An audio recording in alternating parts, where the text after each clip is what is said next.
Então, até a camada 7 é o normal do ser humano. Algumas pessoas, depois que chegam aí, entram numa crise. Isso pode acontecer aos 40 anos, aos 50 ou aos 20, dependendo da velocidade do desenvolvimento do indivíduo, onde toda a sua vida se torna problemática para ele. Não porque ele tenha fracassado,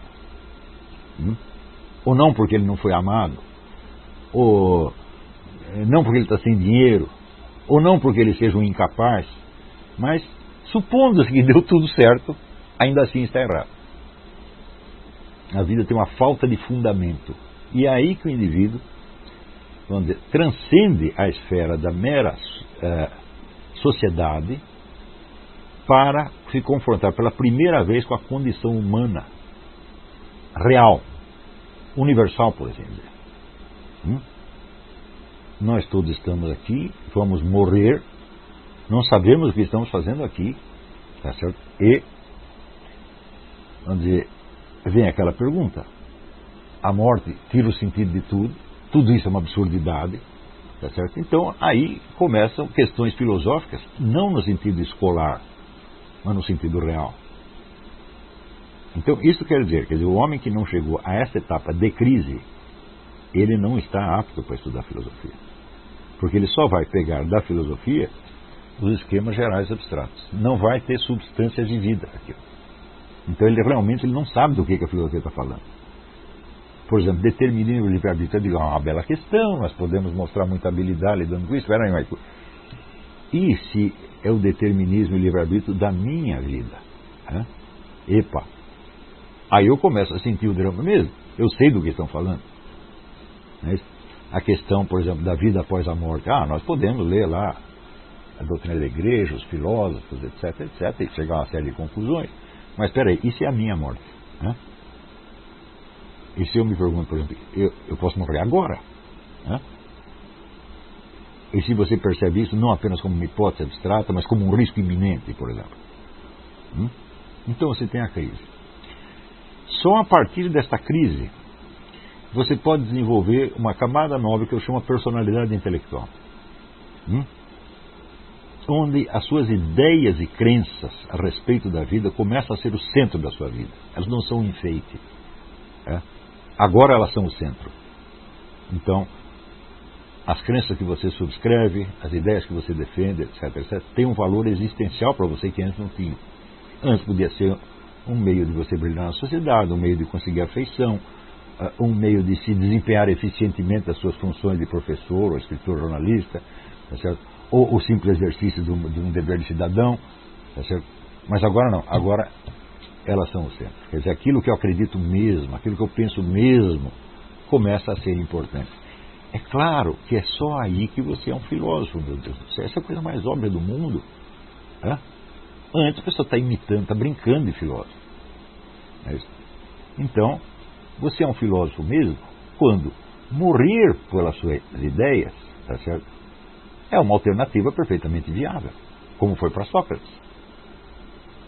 Ou fazer imensos sacrifícios, como por exemplo todos esses caras que levaram a vida monástica, uma disciplina duríssima, tá certo?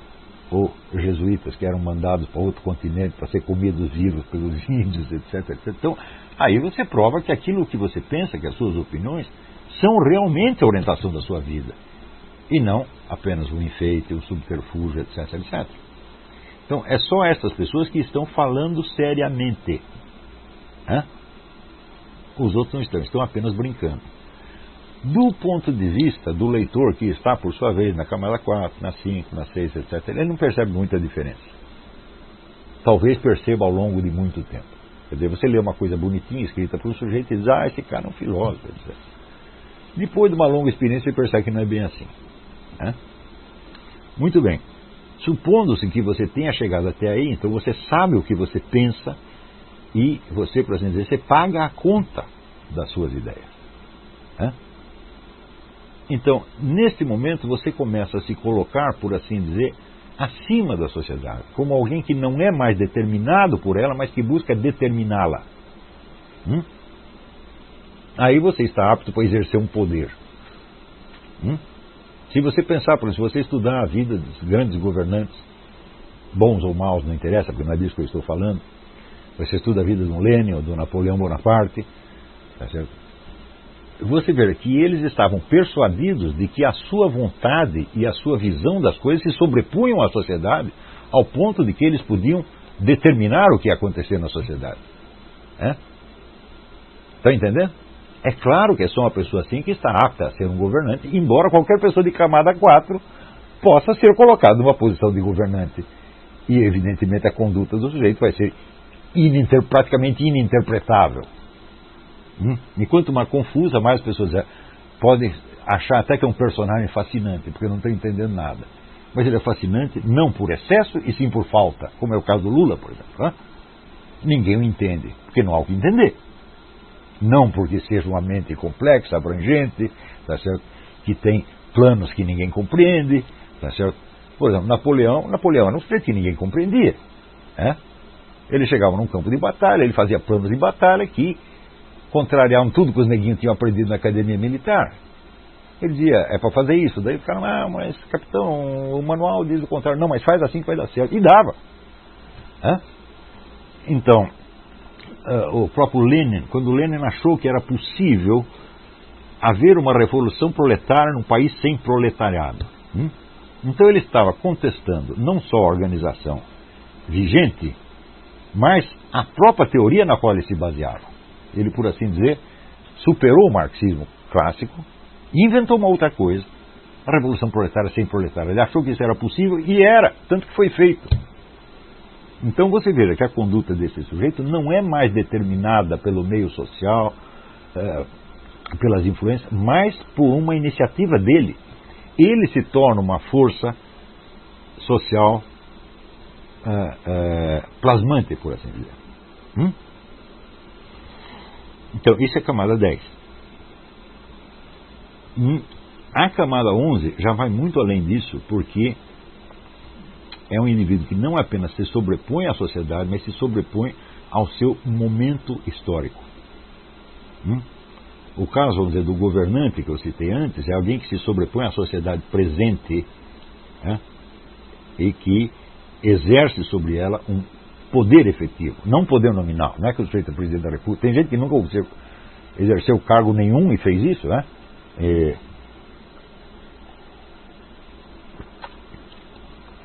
se você estudar, por exemplo, a vida do espião soviético Harry Hopkins, o Harry Hopkins era apenas um assessor do Roosevelt, mas ele mandava muito mais do que o Roosevelt. Ele tomava as decisões, ele sabia o que estava fazendo. Então, evidentemente, um homem de camada 10. Na camada 11 você sobrepõe não só a sociedade, mas o seu momento histórico. Você tem uma capacidade de previsão histórica. Você sabe para onde as coisas estão indo e como empurrá-las numa certa direção para produzir resultados de longo prazo. Então,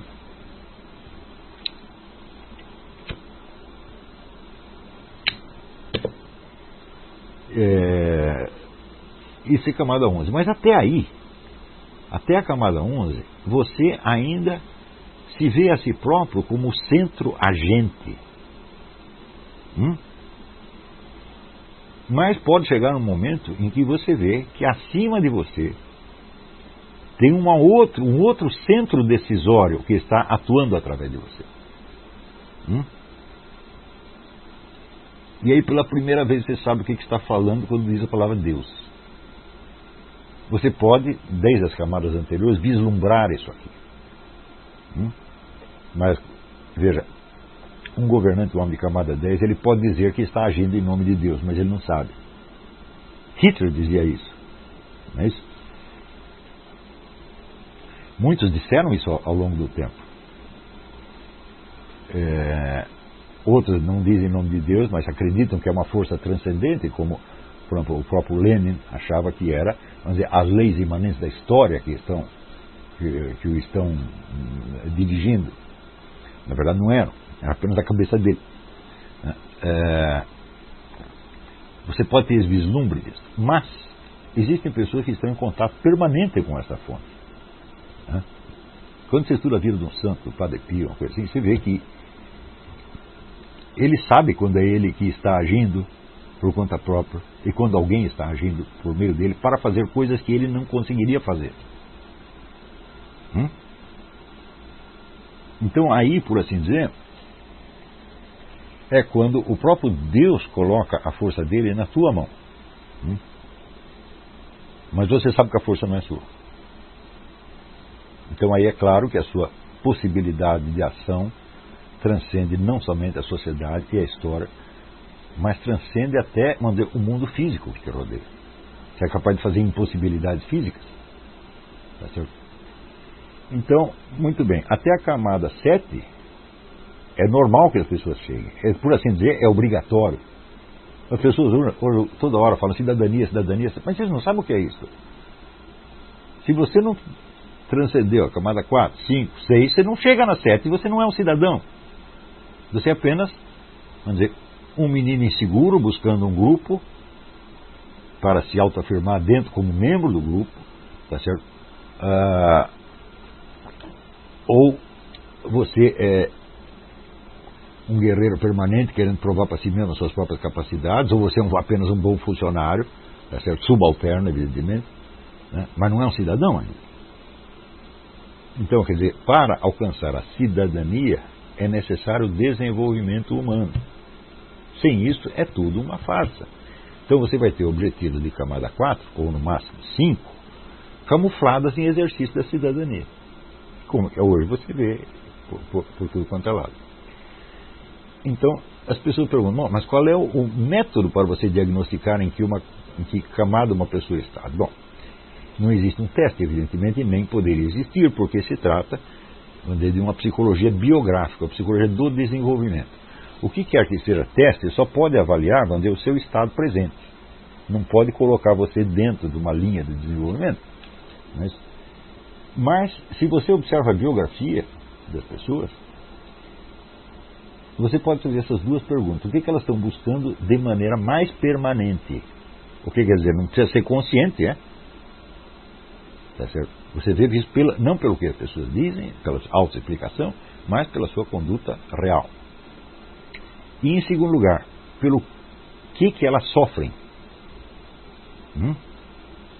Por exemplo, você vê que aqui você vê um sujeito que está tentando se integrar num grupo. Como, por exemplo, um negro que entrou na faculdade e ele quer ser aceito pelos colegas, pelos professores, etc. Se ele fracassa nisso, ele sofre. Se ele não é tido como um membro do grupo, como uma boa pessoa, um bom rapaz, um cara legal, etc., ele não fica bem. E daí você vê outro sujeito que está sozinho em casa, treinando halterofilia, tentando levantar 200 quilos. Ninguém está vendo. Mas ele quer fazer aquilo. E se ele fracassar, não adianta ninguém saber, ele vai sofrer do mesmo jeito. Então, por observações deste tipo, você acaba sabendo mais ou menos em que camada a pessoa está. Sobretudo, vamos dizer, pela sua conduta nos momentos decisivos da vida. Não é isso? Então, não pode haver um teste, não pode haver um questionário simples, tá certo? Mas esse é um problema de análise biográfica. Para fazer análise biográfica, é preciso que você tenha estudado muitas vidas e muitas biografias, não só biografias escritas, mas a vida das pessoas que te rodeiam. Pede para sua mãe te contar a vida dela, pede para seus amigos contar. Se a hora que você souber a vida de muita gente, você começa a aprender a comparar. E isto faz parte da cultura muito mais do que você estudar questões abstratas de filosofia. Estão entendendo?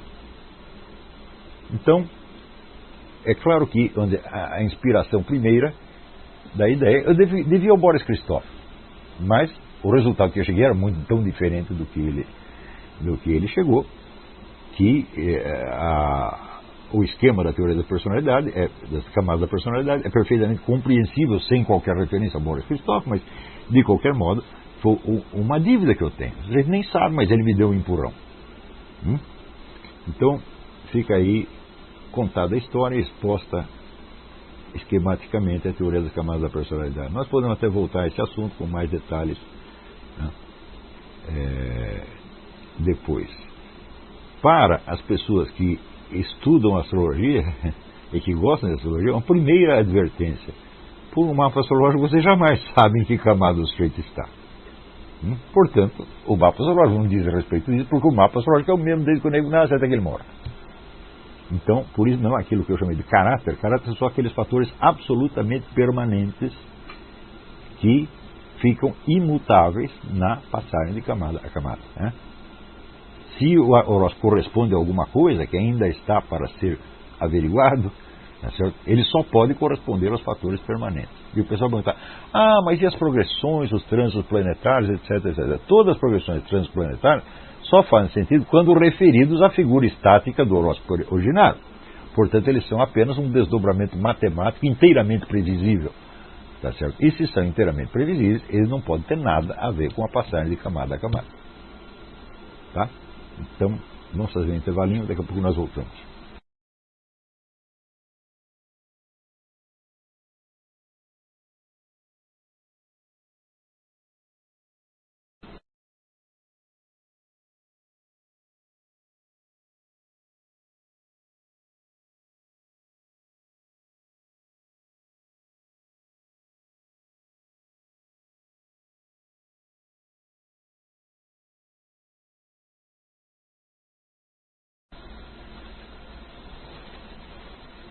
Sim, o som está ok. Podemos ir direto? Então vamos lá. Então aqui, Matheus R. pergunta, eu assisti a aula 40 do COF e gostaria de perguntar se o senhor pode disponibilizar a apostila O que é o Dinheiro e também se ainda pretende publicar o livro Ser e Poder. Olha, eu posso colocar sem dúvida, posso colocar esta apostila à sua disposição. Eu achei até que já estava no seminário. Ela é um fragmento de um conjunto que eu denominei Ser e Poder, para o qual eu já tenho todos os materiais, que são várias notas que eu tomei, somados aos 2 cursos de Teoria do Estado que eu dei no Paraná. Esse material todo dá umas 800 a 1000 páginas e eu jamais conseguiria organizar isso sozinho se não tiver a ajuda de um muito bom redator, mas muito mesmo, quer dizer, um homem de nível profissional, precisa de um escritor mesmo. O Rodrigo Gurgel está me ajudando com alguns dos cursos, mas não chegamos a este ainda. Então, se apareceu alguém mais do nível dele, então a gente contrata a pessoa profissionalmente para fazer isso aí. Luciano Lins pergunta, a verdade, a sabedoria é algo tão desejado, porém tão difícil de alcance, era dada a conhecer por Deus quando morremos e adentrarmos a eternidade? Se sim, um intervalo de tempo tão curto como o tempo de uma vida, se passado na busca de tal fim, tornando esse tempo não tão curto assim, considerando a salvação para ambos, o que busca a sabedoria e o ingênuo, qual o lucro, se no fim ambos foi revelada a verdade? Bom, mas a verdade nem sempre é uma coisa agradável. A verdade depende de você amá-la ou odiá-la. Se você a odeia, você vai ter a verdade do mesmo jeito, só que ela vai corresponder à sua danação, no fim das contas. Né? Essa é a diferença, esse é o lucro. Ou você obtém o que você quer, ou precisamente o que você nunca quis. Carlos Estevam pergunta, uma pergunta muito interessante.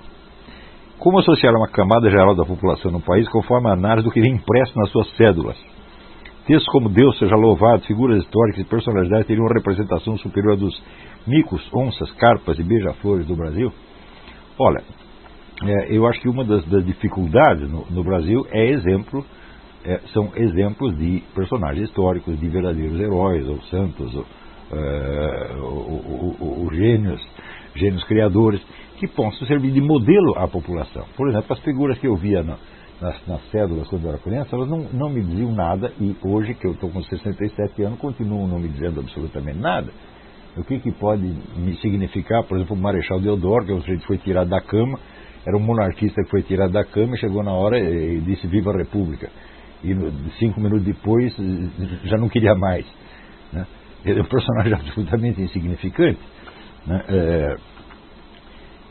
Então, não com o objetivo de corrigir isso, mas de preparar um novo panteão de pseudo-heróis, que são os heróis da esquerda, Marighella, Lamarcas, etc. Eles fizeram um mandato tampão, né, enchendo de onças, de beija-flores, de sapos e urubus, etc, etc. E só serviu para isso. Mas eu acho que é um sintoma altamente significativo. Porque aqui, quando você vê numa nota a figura de Abraham Lincoln ou Andrew Jackson, você sabe quem as pessoas foram e o que elas significaram, tá certo? E no que elas representam para você, pelos seus erros e acertos, aqui todo mundo sabe isso, né? No Brasil, aquelas figuras não só elas são inócuas, como nada de importante se dizia a respeito delas, né? Por exemplo, acho que nunca fizeram não me lembro se existia uma nota com Dom João VI, que foi o fundador do país. O Dom João VI foi o fundador do país e o único filme que fizeram sobre ele foi um filme de gozação. Quer dizer, o país já está, eu acho que o país todo já está retratado nisso aí, né? Quer dizer, o senhor cometeu um pecado de fundar o Brasil e o Brasil lhe retribuiu com gozação. Aqui, o Antônio Carlos de Lanley pergunta: a minha preocupação aos 4 anos é buscar esvaziamento de mim para que Deus se manifeste. Dito de outra maneira, preocupo-me em ser um vetor de Deus no mundo, um rio por onde flui a vontade do Senhor. As questões do dia a dia são secundárias. O tempo inteiro penso agregar conhecimento para corroborar a verdade que já sei que se encontra no Senhor.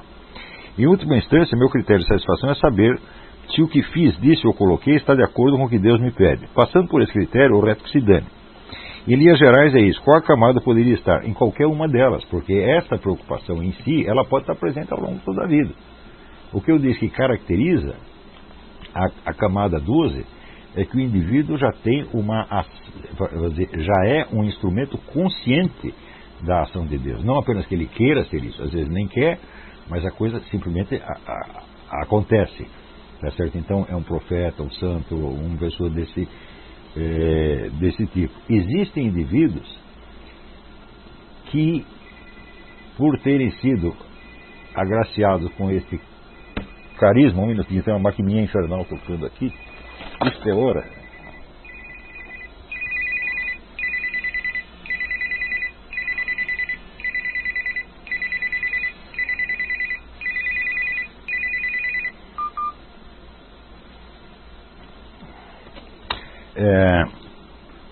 Que por terem sido agraciados com esse carisma, já tem isso desde pequeno, por assim dizer, mas esse é um caso excepcional. Ainda assim, o indivíduo vai ter que passar por todas as camadas de desenvolvimento sem que elas, vamos dizer, afetem esse núcleo espiritual essencial.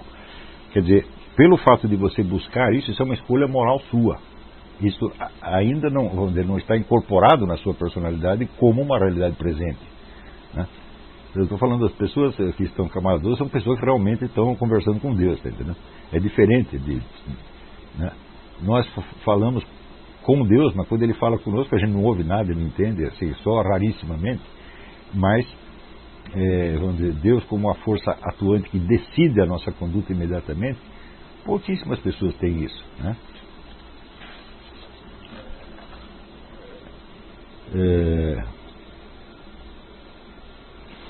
Guilherme Stein: se Hitler, Lenin, etc. atingiram camadas mais elevadas da personalidade, então posso concluir que essas camadas não estão necessariamente correlacionadas à maior virtude ou sabedoria. Não, de fato, não estão.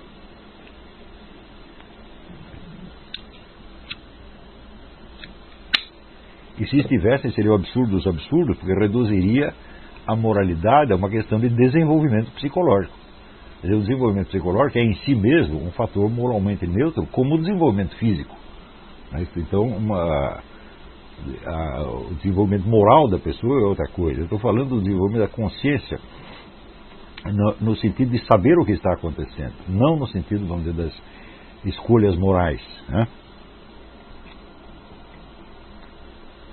Guilherme Luiz pergunta: o senhor diz que no Brasil é muito comum as pessoas não passarem da camada 4. É verdade, vemos isso todos os dias, inclusive os governantes.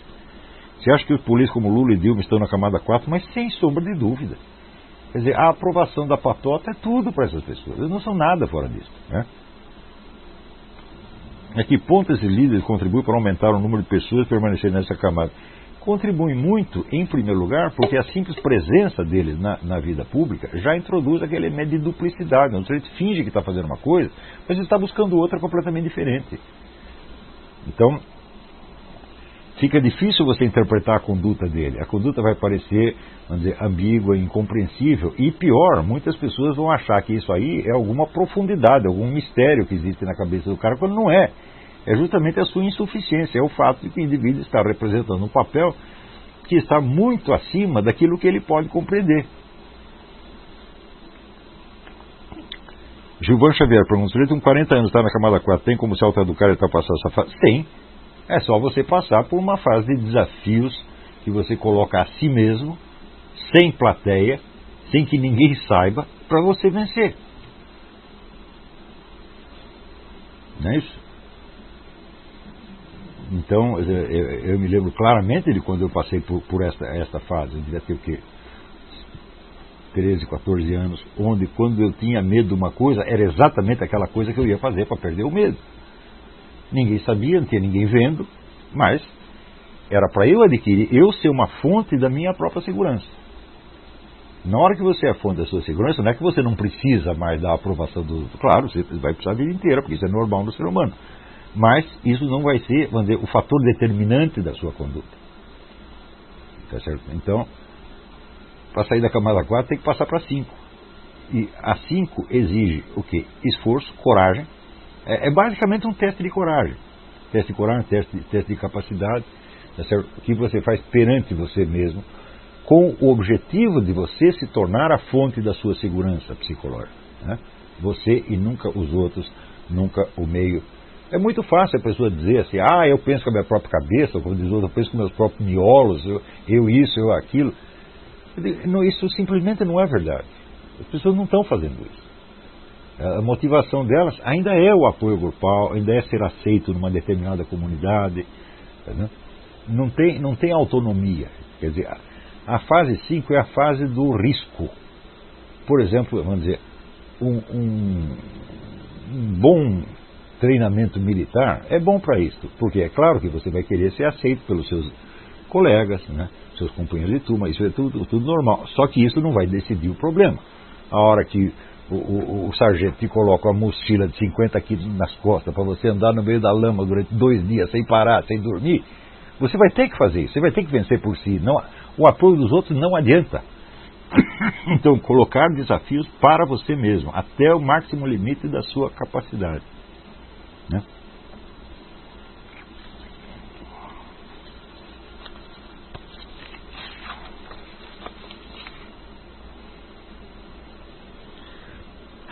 Mara Signorelli, eu gostaria de saber tudo o que há para saber sobre o tema do simbolismo natural. Aquele assunto que o senhor falou com o Hugo no Hangout. Ele deve levar alguns bons anos e dar um trabalhão, mas na verdade a bibliografia é pequena. Além do Guénon, existe o livro vários livros do Titus Burckhardt que tratam disso de uma maneira brilhante. Existe o livro do Gilbert Durand, L'Imagination Symbolique. E existe um livro de uma antropóloga sobre isso, que aborda sobre um ângulo completamente diferente. O livro chama-se Símbolos Naturais, Natural Symbols. E a autora chama-se Mary Douglas. E eu acho que isso é tudo, e tirando assim aquilo que eu mesmo disse nesse curso, que você encontrará nas apostilas.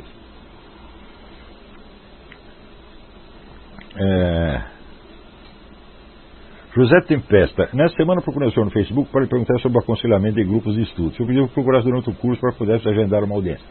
Eu acho isso faz parte da minha rotina normal, quando as pessoas formam um grupo de estudo sobre um tema ou sobre o outro. Elas marcam uma conversa sobre o Skype e a gente conversa periodicamente, não com muita frequência, porque não é possível, mas sempre que dá. Se você tem Skype, você acrescenta lá o meu Skype, que é Olavo de Carvalho, tudo junto, tá certo? E me manda um pedido de adicionar você lá na lista e em seguida pelo próprio Skype nós marcamos. Isso é muito fácil, tá bom?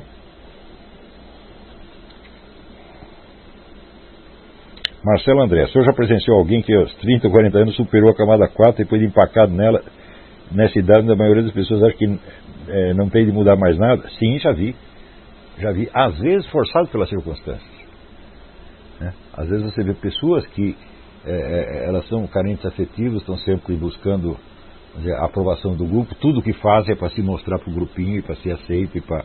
Né? Às vezes, você vê escolas nesse sentido, sobretudo faculdades, são elementos altamente corruptores, tá certo? Porque eles te julgam não exatamente pela sua capacidade, mas pela sua semelhança com os demais. Você tem que se tornar semelhante ao seu professor, semelhante ao grupo. Leia o que eu escrevi sobre isso no Digesto Econômico, vai sair, tá explicado com bastante detalhe isso aí. Então, nesse sentido, fixa a pessoa, por assim dizer, na camada 4. Né? Então, por exemplo, quando a hora que você vai fazer uma tese de mestrado, por exemplo, ele quer uma tese de mestrado que agrade a banca, que agrade a plateia. Ele não vai fazer uma coisa que está acima da capacidade dela. Eu vi um caso desse, um amigo meu, que vou até dar o nome, foi o Antônio Donato. O Antônio Donato estava fazendo mestrado em educação, e ele fez uma tese de mestrado que era de 1000 páginas. Era uma tese de doutorado, assim, um negócio absolutamente arrasador, com a bibliografia imensa, tudo muito bem explicado, um negócio de uma erudição extraordinária. O que ele fez? Aterrorizou a banca. A banca falou, vamos dar 10 para esse cara, para a gente não ter que ler essa coisa toda, que não vamos entender nada mesmo. Então, este é um caso raro, onde ele fez uma coisa pela sua própria capacidade e não foi para mostrar nada, para se mostrar para ninguém, porque ele sabia que os caras não iam entender coisa nenhuma. Ele estava fazendo o que a sua consciência mandou fazer. Mas isso é um caso raríssimo. Em geral, as pessoas cortejam a banca. Olha, eu tenho um aluno que melhorou muito, porque uma vez, anos atrás, mais de 10 anos atrás, ele me escreveu dizendo, não, tem coisa aí que eu não posso dizer, porque senão o professor tal vai prejudicar minha carreira e tal. E eu respondi para ele assim, com 3 pedras na mão. Falei, então você saia do meu curso e vai puxar o saco dessa gente. Né? Porque aqui eu não quero puxar saco, eu quero estudante sério, pô, né? Não estou para brincadeira. Se lá você precisa parecer bonzinho, e você aceita esse jogo, você nunca vai ser nada. Filósofo você nunca vai ser. E o cara se corrigiu. E isso fez muito bem para ele. Né? Mas tem pessoas que, se você diz isso, elas ficam ofendidinhas, saem batendo pezinho, dizendo que você é autoritário, você é vaidoso, você não sei o quê, tudo assim, interpretando na base projetiva do camada 4, tá entendendo?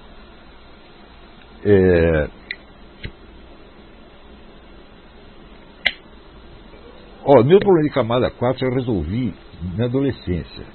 Né? A partir daí eu entendi que eu sou muito mais amado do que eu mereço. Tá certo? Eu não preciso de mais afetividade, eu não quero que ninguém mais goste de mim, tá entendendo? Eu estou aqui que nem o Pedro, que um dia chegou para mim, ele era pequenininho e falou, pai, eu vou dar meus brinquedinhos usados para os menininhos pobres. Eu falei, muito bem, meu filho, tal. Daqui a pouco ele volta e falou, mudei de ideia, não vou dar não. Eu falei, por quê? Ele falou, senão eles vão querer ser meus amigos e vão me encher o saco. Eu já estou nessa faz muito tempo. Você gosta de mim? Ótimo, sinal que você tem bom gosto. Não gosta, né? Falar que nem a Leila, porque não vai falar o dentro, né? Não me amor. Quer falar mal de mim? Fale nas suas páginas, nos seus blogs, etc. Eu não vejo. Porque você quer a minha atenção para o que você pensa contra mim. Eu sou obrigado a prestar atenção nessa porcaria?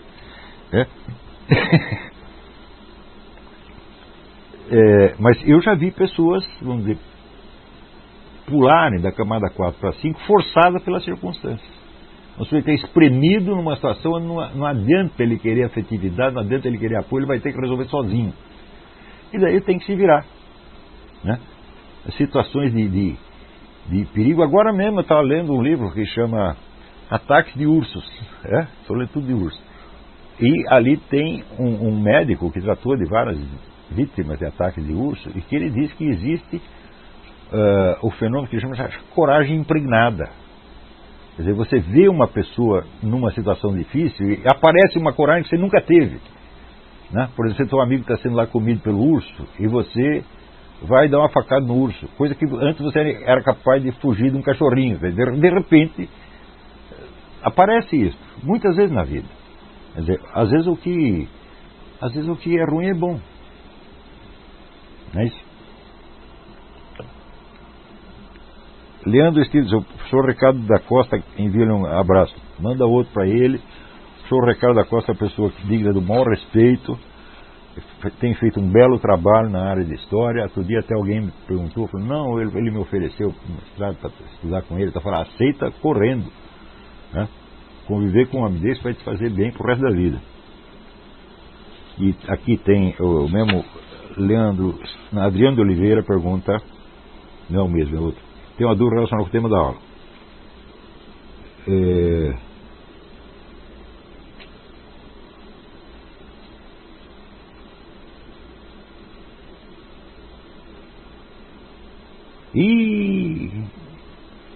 Não, é que é sobre esse caso desses alunos que estão reclamando e falando mal de mim. Eu não quero discutir isso agora. Se não é assunto para aula, a gente discute no Facebook, né?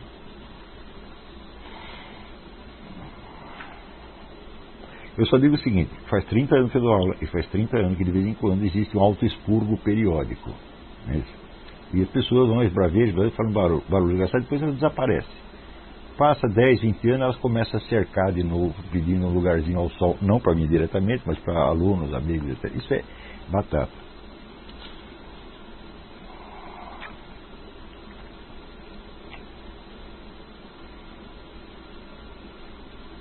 Henrique Alexandre, perguntei uma dúvida sobre pessoas pertencentes à última camada, número 12.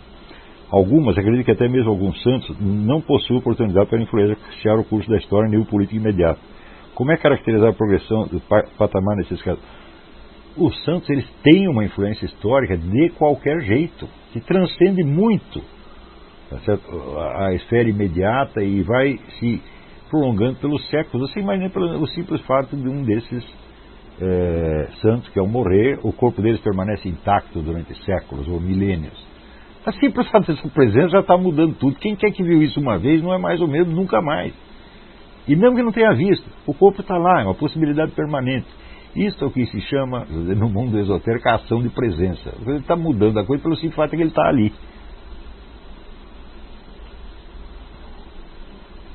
O critério para a identificação dessa posição real de santidade normalmente é confundido com a concessão de privilégios e poderes de ordem miraculosa. Esses poderes de ordem miraculosa, eles existem de qualquer maneira, seu sujeito santo. Né? Ele vai agir, quer dizer, Deus não vai fazer um sujeito santo só para ajudar ele. A ação dele vai irradiar em torno, mesmo que ninguém saiba. Nesse momento aqui você tem um monte de monjas reclusas que estão orando por nós, e sem as quais nós estaremos absolutamente perdidos. Tá certo? Quer dizer, é uma ação de uma força imensa. Tá certo? É que as pessoas, evidentemente, elas não se impressionam com o que não lhes acontece. Mas eu já vivi bastante para entender que às vezes aquilo que não acontece é até mais importante do que acontece. Hoje alguém até comentou comigo, falou, não, você tem uma vida cheia de perigo de morte. Eu falei, um monte de vezes. E eu sempre escapei. Por quê? E alguma monja rezando por mim. Nunca saberia o nome dela. Não é isso? Eu tinha até um tempo que eu me correspondia com uma monja aqui dos Estados Unidos que chama Jaqueline Carvalho. E depois ela, isso aí vai fazer 20 anos, ela dizia, agora não posso escrever mais, porque agora eu vou virar reclusa. Não sei nem como é o nome dela no convento. Ela está rezando por mim até hoje. Né?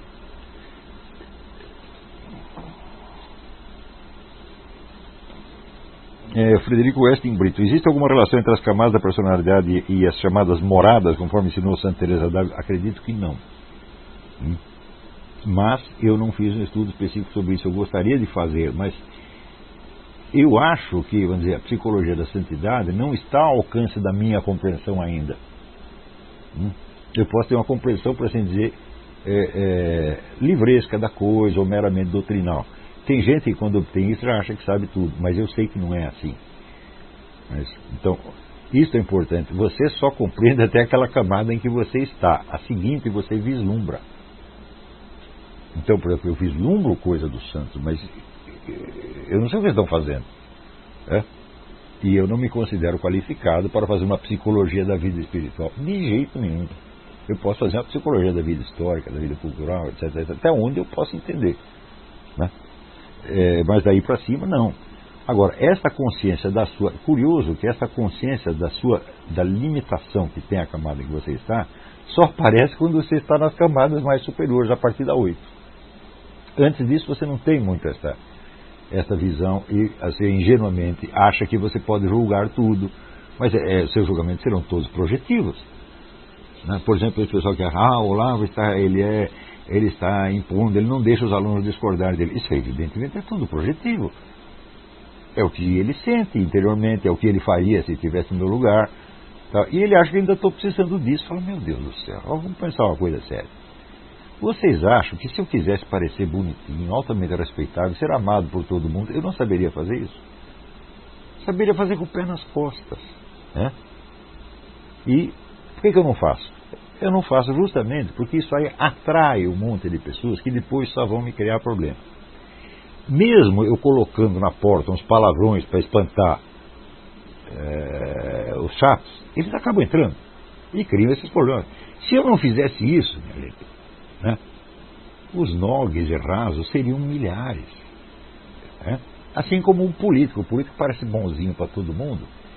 e se cerca de milhões de cobras, que depois acabam com ele. Então eu já faço assim, cara de mal, cara de louco, de propósito. É assim, para exorcizar, vai embora, eu não quero que você goste de mim. Eu só quero que goste de mim as pessoas que realmente gostam de mim, que são leais e que são sérias e que estão. Para mim, assim, amizade é a vida inteira. Mesmo se um amigo fizer uma cachorrada comigo, eu não vou negar minha amizade para ele, nunca mais. Se ele voltar e pedir perdão, ele sempre terá o perdão. E ele sabe disso. Todos sempre tiveram. Então a amizade para mim nunca acaba, é para a vida inteira. Assim, é como casamento, é como você ser pai. Você não é um pai temporário. Sou pai de você até segunda-feira. Não é assim, porra. É por resto da vida. Não é isso? Mesmo depois de você morrer, você ainda é pai. Tá certo? Então, casamento, amizade, paternidade, compromisso, essa coisa toda só para a vida inteira. Então, eu quero essas pessoas.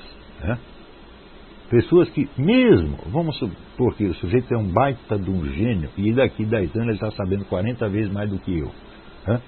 Ele, por amor, ele vai continuar tirando o chapéu para mim. Como eu tiro o chapéu para o Dr. Juan Alfredo César Miller, para o Padre lá dos Anjos, para o Paulo Mercadante. Embora em alguns setores eu tenha ficado sabendo muito mais do que eles. E daí? Eu fiquei sabendo mais do que eles, eu vim depois deles, pô. Eles me empurraram. Então, tudo aquilo que os caras me ensinaram, e não só intelectualmente, mas pelo exemplo, por aquilo que eram, se incorpora em mim como um aspecto da minha personalidade. E se eu paro de amar essas pessoas, eu paro de amar a mim mesmo. Eu me voltei contra mim mesmo. Isso aí é que nem você amaldiçoar pai e mãe. É cuspir para cima, você está entendendo? Não pode fazer isso. O mandamento honrar pai e mãe se aplica, vamos dizer, a todas as pessoas que exerceram uma função paterna ou materna para você. Pessoas que te ajudaram, que te protegeram. Não precisa ser pai e mãe biológico. Professor, nesse sentido, cospe nele, está cuspindo em você, meu filho. Está cuspindo em algo que já se incorporou na sua alma. Então, mas isso tudo que eu estou falando não são elementos. Uma vez eu escrevi um livro, um livretinho que eu nunca publiquei, com o título altamente presunçoso de elementos de psicologia espiritual.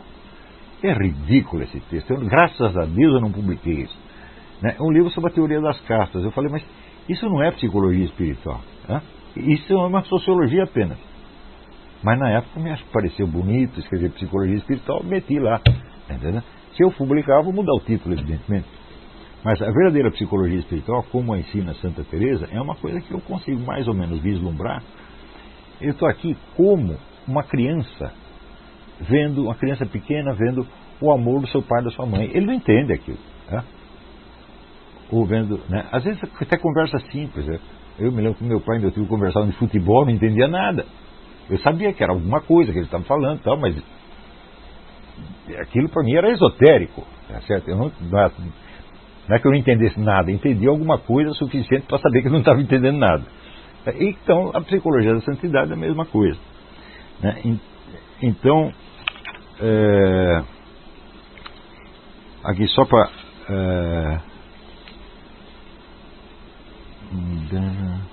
olha, todas as perguntas que vêm pedindo listas de livros, eu vou ter que dar um jeito para respondê-las por escrito, fora da aula, no site, porque aqui não, dá 10 livros aí. Fala, peraí, calma aí, eu tenho